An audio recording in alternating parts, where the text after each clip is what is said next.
ও আমারে ডাকে না, কিন্তু আমি যে দয়াবান। ও আমারে একটা সেজদাও দেয় না, কিন্তু আমি যে মেহেরবান, আমি করবো কি? আমি কেমনে ওরে শাস্তি দেই? আমি আল্লাহ কেমনে ওর খানা বন্ধ করে দেই? আমি যদি ঘুম বন্ধ করে দেই, ও তো বাঁচবে না। ও আমি যদি তার পেশাবের সার্কুলেশন বন্ধ করে দেই, পেশাবটাও যদি ঠিক মতো বাহির না হয়, ও তো বাঁচবে না।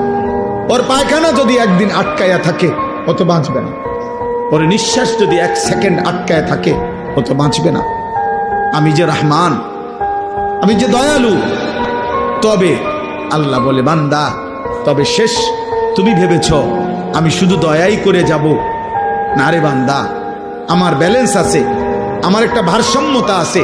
আমি আল্লাহ আজ দুনিয়ায় মৃত্যু পর্যন্ত ওয়াদা দিছি, তোমার আমি লালন পালন করব, খাওয়াবো, পড়াবো, ডাকলেও না ডাকলেও, সেজদা দিলেও না দিলেও আমার গোলামি করো আর নাফরমানি করো। তবে মালিক ইয়াউমিদ্দিন, মনে রাখবা আমি কিন্তু বিচার দিবসের মালিক, আমি বাদশাহ, আমি রাজা ধীরাজ, আমি জব্বার, আমি কাহার। আজ দুনিয়ায় আমি যা দিয়েছি, খোদার কসম আল্লাহ বলছে, বান্দা তার সব কিছুর চুলচা, বিন্দু বিন্দু, জাররা জাররা হিসাব আবার আখিরাতে আমি নেব।